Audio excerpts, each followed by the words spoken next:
It's story time. Good morning. Welcome to Storytime. I'm Kimberlyn with Life's Work Yoga. This is fall. This is the beginnings, the transition to fall, and it's one of my favorite seasons. In fact, one of the reasons that fall has been my favorite is because of the shift back to a normal schedule. Well, I don't know about you personally, but I don't feel like shifting back to normal. And yet, what I really want is to sit across a table from you, to share a cup of tea, a cup of coffee, and heartfelt conversation. And most of that is available, right? I can have my coffee. I can even have a conversation, albeit a little one-sided right now. We can connect. But it's the package deal, right? It's the gestalt connection of having it all at the same time. I miss that. I miss being absorbed and held in a safe space that feels both familiar and open to possibility.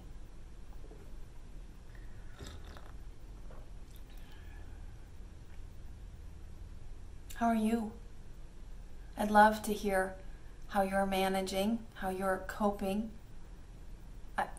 Honestly, I'd even love to be with you in the struggle of being tired of this, being done with this, being overwhelmed, being out of sorts. How else can we hide our redefine our sense of being out of our element, about putting up with that which we don't have control over?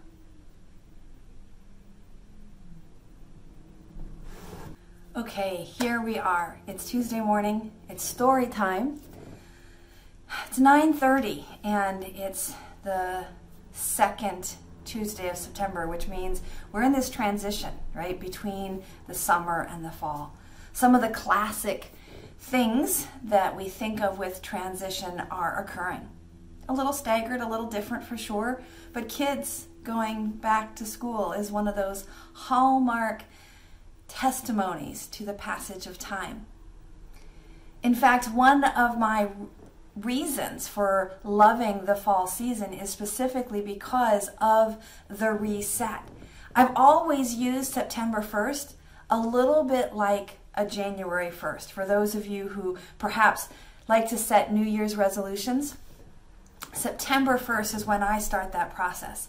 It doesn't really come to full culmination until I get to January, sometimes even February 1st. But I'm missing that sense of renewal this year. The cool weather is phenomenal. I'm so excited that I can show up at the studio after a walk, about a 25-minute walk here from my home, or about a 15-minute bike ride. And I'm not drenched in my own sweat and humidity. And yet, there's still so much that is unsettled in our world, in my world, right? That I can only imagine that you're experiencing something similar. As much as I want to go back to things as normal, I don't know that that's really what I want. I just want that sensation, that feeling in my body that I'm where I'm supposed to be and doing the things that are right for this time. Are you feeling that way? Are you feeling a little discombobulated, a little perhaps disconnected or out of touch? I find myself, and this is from the yoga philosophy, I find myself hungering for connection, almost substitute connections, hence coffee. I have this on and off again relationship with coffee, and really because it's a link, it's an activity that I do when I get to connect intimately with friends, with students, with clients. coffee or tea or any kind of for me, a heavy, warm, soothing beverage helps ground me enough to pay attention to what is happening. But the consequences for me of caffeine are that I tend to then get a little bit elevated and a little bit disjointed. And so I'm having a cup of coffee today because I needed a little more grounding, and my day allows for me to have a little more chaos later in my mental thought, that creativity place. There's space for that today. But really what I wanted from my coffee is really not about the coffee. This is the conduit. And in yoga, we call that the apana, or the replacement space holder. Now we want to be very cautious about that, because if we come to associate the coffee as the thing we want to connect with, they call that the apana, right? That's the false sense of connection, the connection with something that is not really facilitating our sense of oneness. So the coffee reminds me of what it's like to sit with you, to sit in a cozy living room, to sit across a kitchen table, to share a moment. There may be tears, there may be laughter, but there's always heartfelt, authentic connection. And that's what I'm missing most today. So I thought that I would share a cup of coffee with you, invite you to grab a cup for yourself, wherever you are, whether it's a visualization, smell the coffee, right? Whether it's an imagination, or whether you have it handy already. And let's just consider for a moment how we might create that energy of connection. I started drinking coffee as an adult, actually after my third child. And I was a business owner, self-employed, with 3 children under 5. And if that's not enough reason to give yourself permission for a little extra lift, I don't know what is. But on top of all of that, I was also writing my doctoral dissertation. And it was the combination of those multiple tasks that really gave me the permission to accept that coffee may be a tool, right, to help sustain my energy. Now, that's not to say that I want to advocate people using coffee to avoid healthy choices like sleeping and self-care. Not at all. But I also don't think that coffee is the villain, right? I don't think it's coffee's fault that I seem to have this ebb and flow between too much coffee and then having to back off to not have any coffee, so that I can remember and relearn how to balance the relationship of just enough coffee. The other thing that happens in the fall, or that is nostalgic this time of year, is this idea of being outside more after the hot summer. And I am definitely enjoying that. Seeing more and more people taking advantage of the nice weather is an encouraging thing, a little more of an invitation to connect to ways perhaps that we haven't in the past. Yeah. So how is it that you're connecting? How is it that you're making space and time to do new things, perhaps, that weren't possible before? But also finding ways to do the old things, perhaps with a new bent, a new tilt, right? I never imagined spending so much time in front of a camera as I am these days. All of my classes, my yoga practices are done virtually. Most of my coaching practices, my coaching sessions are done virtually this way. Even conversations with my family. Although we used to just talk on the phone, for whatever reason, it now seems even more significant to see one another. And so it's not just about using the one dimension of the phone, of the sound. I want to see my siblings and my parents. I want to see my friends and my family in a way that I didn't ever seem to need to before, because I was seeing them in real time, I guess, right?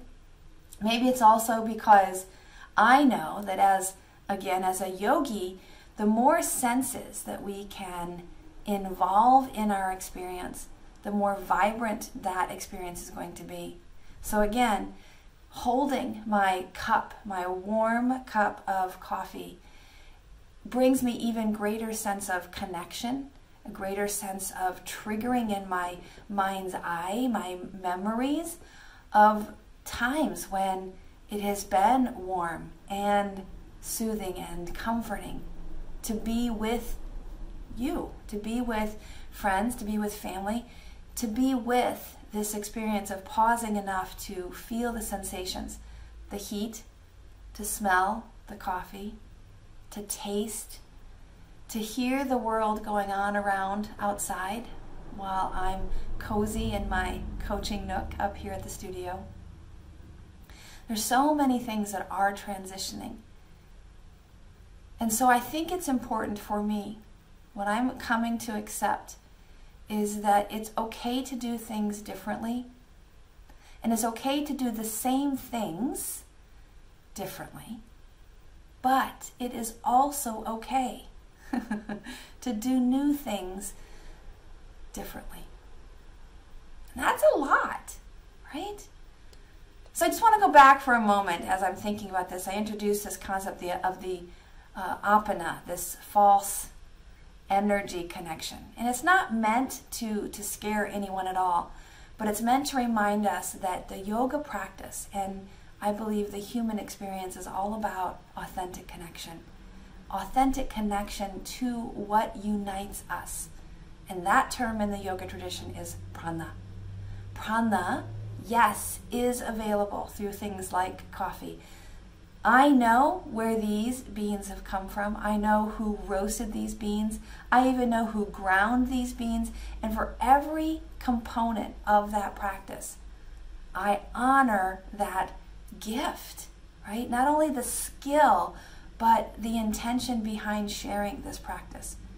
And it becomes even more complete when I can then use this coffee to feel an authentic connection between you and me, and between my stories of who I have been, who I am becoming, and who I am now. That inner story, that inner dialogue. And that's what story time is about. Story time is about opening ourselves up to the stories. Not just the silly ones, not just the funny ones, not just the ones that seem very eye-opening or transformative in their learnings and their messages and their teachings, but the everyday mundane ones, like coffee.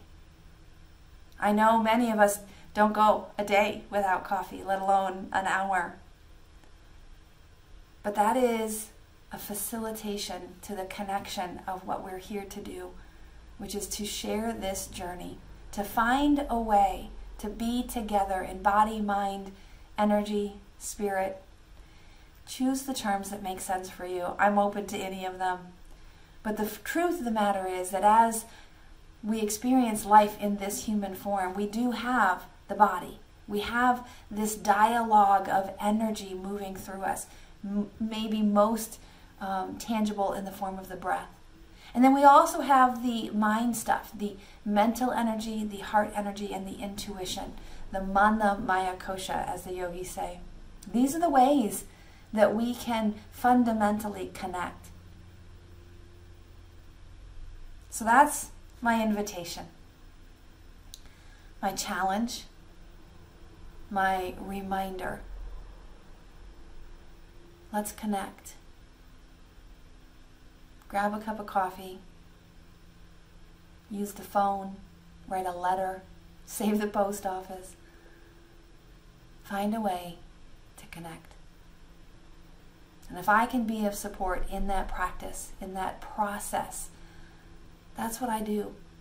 I want to support you in living your best life as I practice living mine. Be well.